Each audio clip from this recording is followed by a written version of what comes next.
Hello friends, welcome to our YouTube channel अपना PCS classes. आज हम इंडियन पॉलिटी के पीवाईक्यू डिस्कस करेंगे बिहार पीसीएस के लिए, जो कि टॉपिक वाइज है फ्रॉम ईयर 1993 टू 2023। हम इसमें हर क्वेश्चन को ईच ऑप्शन के डिस्क्रिप्शन के साथ डील करेंगे और डिस्कस करेंगे। ये वीडियो हमारे 2 पार्ट में आएंगे, अगर बड़ी हुई तो 3 पार्ट में भी लाएंगे। तो be in touch with us. So let us begin to first question. The first question is, first session of Constituent Assembly was held on. Constituent Assembly का पहला सेशन कब हुआ? तो पहला सेशन हुआ 9 दिसंबर 1946 को। इस सेशन में 211 लोगों ने पार्टिसिपेट किया। मुस्लिम लीग ने इसे बॉयकट किया due to demand for separate Pakistan. Next option is 15 August 1947. As we all know, it is our Independence Day. Next option is 26 November 1949. ये दिन बहुत ही ज़रूरी है. It is known as constitution day. On that day our constitution was adopted. ऐसा हमारे preamble में भी लिखा है कि हमने 26 नवंबर 1949 को अपना कॉन्स्टिट्यूशन अडॉप्ट किया था. Moving on to next question. Indian constitution was adopted by constituent assembly as we have already discussed. ये 26 नवंबर 1949 को अडॉप्ट किया गया था. इसे हम कॉन्स्टिट्यूशन डे के द्वारा भी जानते हैं. रेस्ट एक और डेट है 26 जनवरी 1950. इसे हम डेट ऑफ कमेंसमेंट जानते हैं. तो आप ये डिफरेंस रखिए. Adoption 26 November, commencement 26 January. Moving on to next question. 26 January was selected as date for inauguration of constitution. Constitution के इनॉग्रेशन को 26 जनवरी के ही डेट पे क्यों रखा गया? इसका एक हिस्टोरिकल इम्पोर्टेंस है. On that day in Lahore session 1929 ये एक रिजोल्यूशन लिया गया कि every 26 January we will observe independence day. और पहला इंडिपेंडेंस डे 1930 में कांग्रेस ने मनाया, और इसी चीज़ को याद रखने के लिए हम 26 जनवरी को हमारा कमेंसमेंट डेट हुआ. तो correct answer is option number A. Congress has observe it as independence day 1930.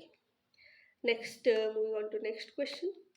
Who was the labour minister in Jawaharlal Nehru provincial government? He was Jagjivan Ram. Jagjivan Ram ji labour minister थे जवाहरलाल नेहरू के प्रोविजनल गवर्नमेंट में. Moving on to next question. Indian constitution was adopted by. भारतीय संविधान को adopt किसने किया? अभी हमने पढ़ा कि अडॉप्ट कब किया, तो ये 26 नवंबर 1949 को. अडॉप्ट किसने किया? इसका करेक्ट आंसर है कॉन्स्टिट्यूएंट असेंबली, क्योंकि कॉन्स्टिट्यूएंट असेंबली का ही काम होता है कॉन्स्टिट्यूशन को बनाना.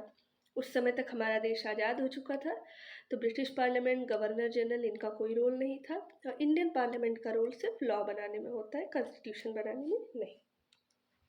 Next question. Constitution day of India is celebrated on.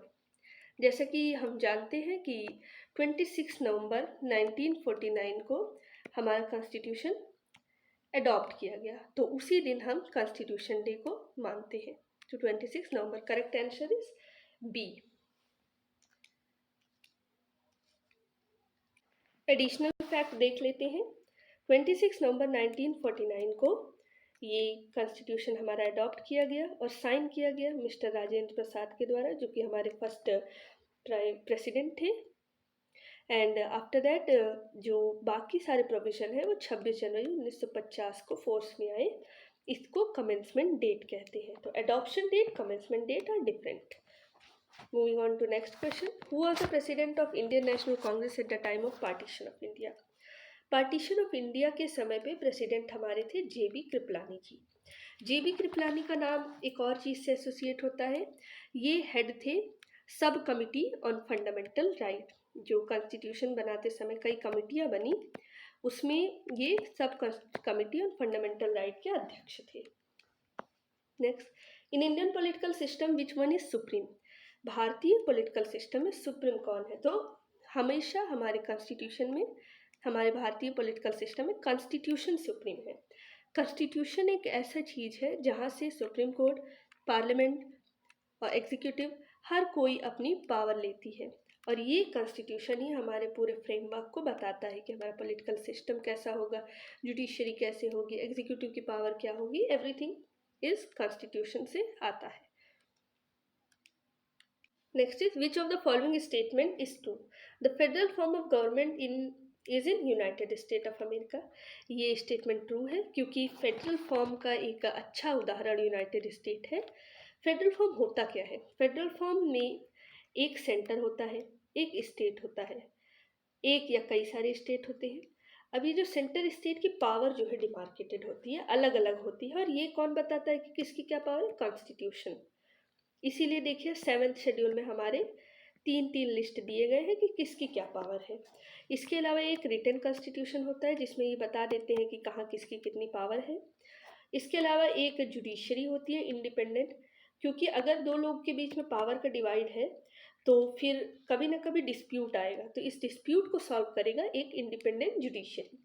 तो written constitution, independent judiciary, and then separation of power between center and state, these are all essential of federal form. Next option is the government of India federal and unitary board. ये option गलत है, इसलिए क्योंकि जो government है वो अपना federal है, यूनिटरी नहीं है।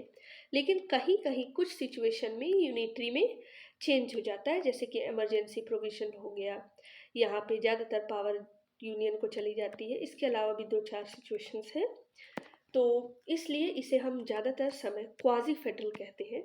तो ये स्टेटमेंट रॉन्ग है। The government of France is federal form. No, this statement is wrong. Government of France is in unitary form. Unitary मतलब जहाँ पे सेंटर है, स्टेट है, लेकिन ये जो स्टेट है ये पावर डिराइव करता है सेंटर से, सेंटर का ही क्रिएशन है, सेंटर के अंदर है, कंट्रोल में है। Now question related to article of the constitution. Indian constitution में आर्टिकल कितने हैं? तो आर्टिकल मैं बता दूं आपको कि हमारे कॉन्स्टिट्यूशन में आर्टिकल है 395, लेकिन अमेंडमेंट होते गए, इसमें कुछ आर्टिकल जुड़ते गए, पर जो लास्ट नंबरिंग है वो आज भी 395 है, बीच में आर्टिकल जुड़े हैं। तो अभी इस ऑप्शंस में जो सबसे नियरेस्ट है वो है 400 आर्टिकल, क्योंकि अमेंडमेंट के बाद ये बढ़ते चले गए हैं और इसकी जो संख्या है वो 400 से भी ज़्यादा हो गई है। लेकिन अगर कहीं 395 आपको ऑप्शन में दिखता है तो आपको 395 ही लगाना है। एक्सप्लेनेशन देख लेते हैं। ओरिजिनली 22 पार्ट्स थे, 395 आर्टिकल थे और 8 शेड्यूल थे।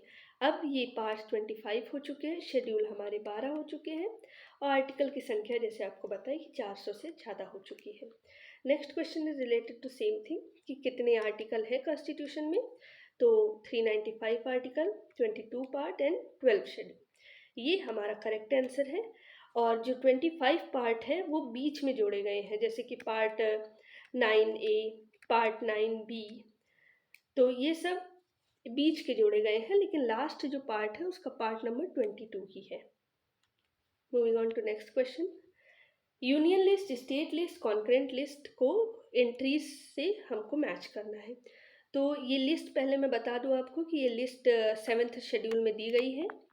ये बताती है यूनियन लिस्ट की सेंटर किस बात पे लॉ बना सकता है, स्टेट लिस्ट बता सकती है कि स्टेट पे कौन बनाता है, स्टेट किस पे लॉ बना सकता है। कॉन्करेंट लिस्ट में सेंटर और स्टेट दोनों लॉ बना सकती हैं। तो ये पावर्स दी गई हैं 7th शेड्यूल में। तो यूनियन लिस्ट में 97 है, तो 1 का ए। स्टेट लिस्ट में 66 है और कॉन्करेंट लिस्ट में 47। आप इसे ऐसे याद कर सकते हैं कि यूनियन बड़ा है तो वो सबसे ज़्यादा, फिर स्टेट, फिर कॉन्करेंट।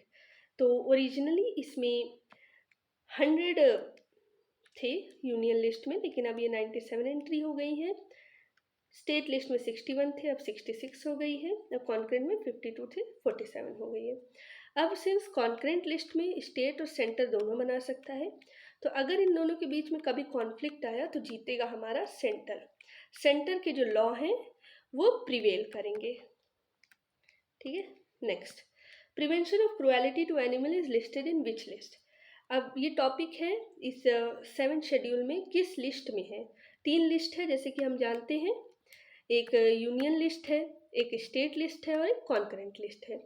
तो ये जो prevention of cruelty to animal है ये कॉन्करेंट लिस्ट में है। It means both centre and state can make law on it. अब इसके अलावा कॉन्करेंट लिस्ट में क्या क्या है?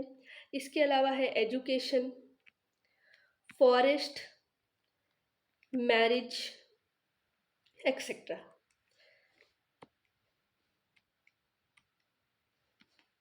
विच of the following subject in the concurrent list?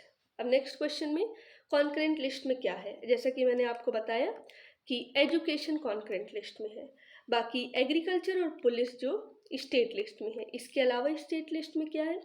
इसके अलावा लैंड रिफॉर्म स्टेट लिस्ट में है। फिर डिफेंस किस में है? डिफेंस हमारा यूनियन लिस्ट में है, क्योंकि ये बहुत इंपॉर्टेंट है और नेशनल वाइड इम्पोर्टेंस का काम है। इसके अलावा कम्युनिकेशन भी यूनियन लिस्ट में है। हम एक्सप्लेनेशन देख लेते हैं कि इनिशियली जो एजुकेशन था वो स्टेट लिस्ट का पार्ट था, लेकिन 42nd अमेंडमेंट, जिसे हम मिनी कॉन्स्टिट्यूशन भी कहते हैं, उसने एजुकेशन को कॉन्करेंट लिस्ट का पार्ट बना दिया। अब सेंटर और स्टेट दोनों इस मैटर पे लेजिस्लेट कर सकते हैं। Constitution 10th schedule relate to, 10th schedule relate करता है हमारा एंटी डिफेक्शन लॉ से। एंटी डिफेक्शन लॉ जो कि अगर कोई मेंबर ऑफ पार्लियामेंट या मेंबर ऑफ लेजिस्लेचर अपनी पार्टी को डिफेक्ट करता है, छोड़ता है, तो उसके से रिलेटेड ये लॉ है। इसको 10th शेड्यूल में के फॉर्म में जोड़ा गया bye 52nd constitutional amendment act 1985। इससे रिलेटेड एक आर्टिकल भी जोड़ा गया, आर्टिकल 102 क्लॉज 2। इसमें बताया गया कि डिफेक्शन का जो ग्राउंड है वो भी एक डिस्क्वालिफिकेशन का ग्राउंड है। Okay, land reform comes under the subject of, land reform किस सब्जेक्ट के अंदर आता है? स्टेट लिस्ट के अंदर आता है, क्योंकि लैंड रिफॉर्म थोड़ा लोकल इम्पोर्टेंस का काम है। ये 7th शेड्यूल का एक लिस्ट है। इसे फर्स्ट अमेंडमेंट एक्ट के द्वारा 9th शेड्यूल में भी डाला गया। जो भी 9th शेड्यूल में लॉज हैं वो जुडिशियल रिव्यू से बचे हुए हैं, बट ऐसा नहीं है कि सारे बचे हुए हैं। एक टाइम है, उसके पहले जो भी लॉ 9th शेड्यूल में डाले गए हैं उसका जुडिशियल रिव्यू नहीं हो सकता है। नेक्स्ट क्वेश्चन इज, मैच करना है हमें लिस्ट को आर्टिकल से। ये सारे आर्टिकल हमारे डीपीएसपी से रिलेटेड है, यानी directive principle of state policy. पहला है formation of village panchayat. Village panchayat का जो फॉर्मेशन है वो हमारा आर्टिकल 40 में दिया गया है, तो इसमें में से ये 2 50 है तो एक 40 है, थोड़ा मिसप्रिंट है। Next is uniform civil code. Uniform civil code किस आर्टिकल में है? 44 में है। यूनिफॉर्म सिविल कोड का आजकल मामला भी चल रहा है, उत्तराखंड जो है इसको लागू किया है, बट इससे पहले गोवा में यूनिफॉर्म सिविल कोड चल रहा था, पोर्टुगीज वाला। ठीक है। Agriculture and animal husbandry, agriculture और एनिमल हस्बेंड्री का आर्टिकल है 48। Separation of judiciary from executive 50। अब देखिए, जुडिशरी और एग्जीक्यूटिव का सेपरेशन है, ये एक तरीके का इंडिपेंडेंस ऑफ जुडिशरी को भी दर्शाता है। Promotion of international peace and peace, ये आर्टिकल 51 से रिलेटेड है। सो अब ऑप्शन मिलाते हैं। ए का हो गया 1, सॉरी ए का हो गया 3, ए का 3 है। फिर बी का क्या हो गया? 4, बी का 4 है। ठीक। एग्रीकल्चर एंड एनिमल हस्बेंड्री 2 हो गया। Separation of judiciary from executive, ये हो गया 3। देखिए 3 नहीं है, 3 4 2 3 है, कहीं नहीं है, तो इसका आंसर हो जाएगा none of the above. Next question, which of the following is a part of 11th schedule of the constitution? तो 11th शेड्यूल जो है वो रिलेट करता है पंचायती राज से। 73rd कॉन्स्टिट्यूशनल अमेंडमेंट एक्ट से आया है। इसमें टोटल 29 सब्जेक्ट्स है, as we can see in the explanation. इस सब्जेक्ट में library, fuel fodder, technical training, vocational education, drinking water, rural housing, minor forest produce, fisheries etcetera है, लेकिन कहीं भी रूरल स्पोर्ट्स नहीं है। तो करेक्ट आंसर क्या है? Correct answer is rural sport. Rural sport is not part of the 11th schedule of the constitution. Next question, what was the duration making of constitution? Constitution को बनाने में total 2 year 11 month 18 days का समय लगा था। इसको इसका जो फर्स्ट सेशन हुआ था वो ऐसे हमने पहले क्वेश्चन में देख लिया है, 9 दिसंबर 1946 में हुआ था। Next question, the provision of amending the constitutional provision is given in, constitution को अमेंड करने का प्रोविजन कहाँ दिया गया है? ये दिया गया है पार्ट 20 आर्टिकल 368 में। अब ये जो प्रोविजन है इसमें दो तरीके के प्रोविजन है, एक थोड़ा फ्लेक्सिबल है और एक रिजिड है। जो भी प्रोविजन रिलेट करते हैं अपने फेडरल फॉर्म ऑफ गवर्नमेंट से, जैसे कि हाई कोर्ट के बारे में हो गया, प्रेसिडेंट की एग्जीक्यूटिव पावर हो गई, लिस्ट में कोई यूनियन लिस्ट, कॉन्करेंट लिस्ट, इसमें कोई अमेंडमेंट, इन सब में 1/2 स्टेट का रेटिफिकेशन लगता है, जो कि स्पेशल मेजॉरिटी के अलावा। और बाकी सब में क्या लगता है? बाकी सब में स्पेशल मेजॉरिटी लगता है। तो कॉन्स्टिट्यूशन अमेंड करने के दो तरीके हैं, एक स्पेशल मेजॉरिटी से और दूसरा स्पेशल मेजॉरिटी प्लस रेटिफिकेशन। ये आर्टिकल 368 में दिया है। बाकी एक ऑर्डिनरी प्रोसेस से भी हमारा कॉन्स्टिट्यूशन में कुछ प्रोविजन चेंज होते हैं, जैसे कि आर्टिकल 3 में कोई नया स्टेट बनाना है तो यहाँ पे सिर्फ सिंपल मेजॉरिटी लगती है, कोई स्पेशल मेजॉरिटी नहीं लगती है। तो बेसिकली अमेंड करने के 3 प्रोसेस है, लेकिन जो 368 में है वो 2 है, 1 और 2। नेक्स्ट, प्रियम्बल के बारे में आ गया। Next topic is preamble.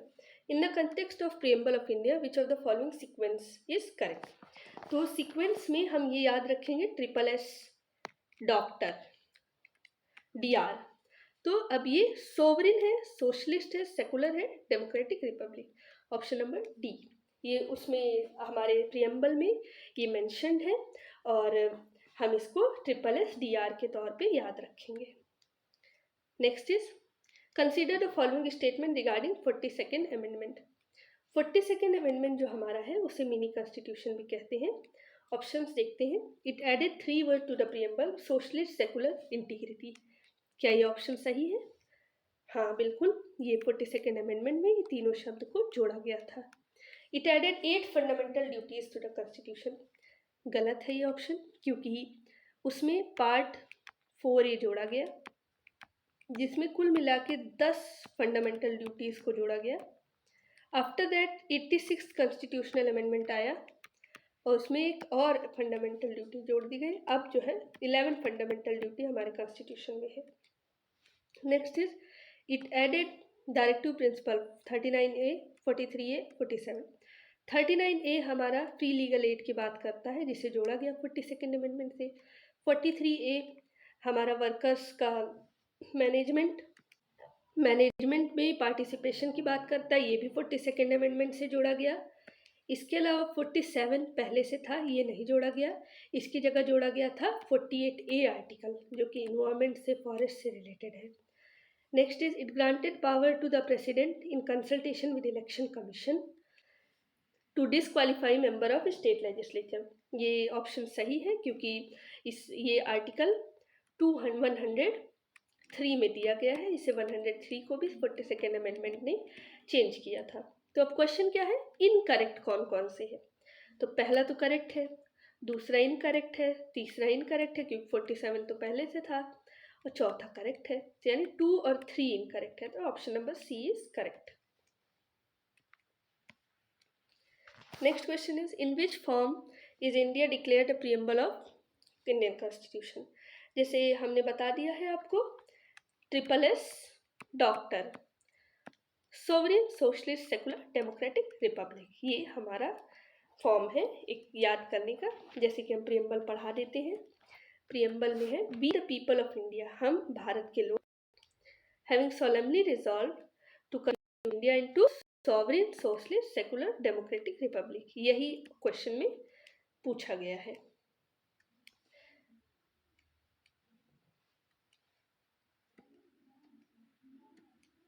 इसके अलावा एक और ऑर्डर पूछा जाता है, वो है जस्टिस, लिबर्टी, इक्वालिटी और fraternity.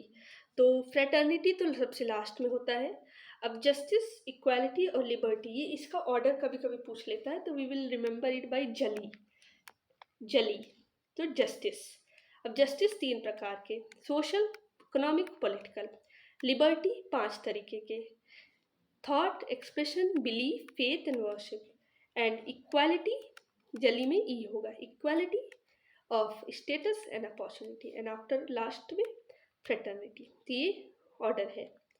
Next question is consider the following word socialist, sovereign, democratic, secular. इसका करेक्ट सीक्वेंस लगाना है, वही SSS, DR, sovereign, socialist, secular, democratic. 1 2 3 4 CADB।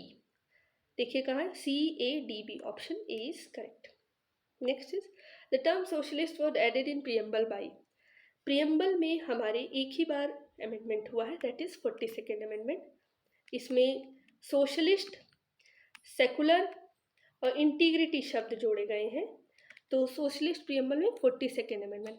अगर आपको कहीं भी प्रियम्बल में अमेंडमेंट, किस अमेंडमेंट से ये जोड़ा गया, किस अमेंडमेंट से कुछ और जोड़ा गया, तो आपको ये आंसर याद रखना है 42nd, क्योंकि एक ही बार प्रियम्बल में अमेंडमेंट हुआ है। Next question is India has people's sovereignty because preamble of the constitution begin with word we the people of India। preamble जो constitution का है वो we the people of India से begin करता है।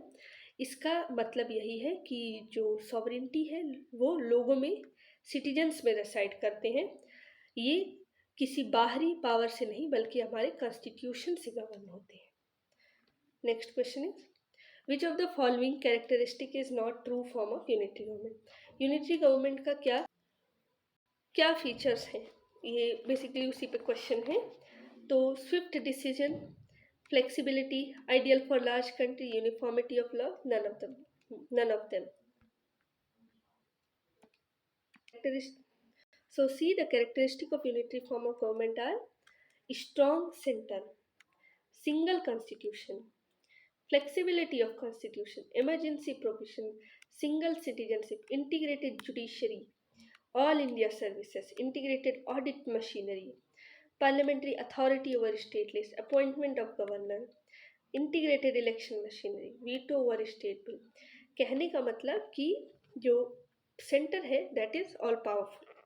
So it is not necessary कि अगर centre powerful है तो बड़ी कंट्रीज के लिए आइडियल ही हो।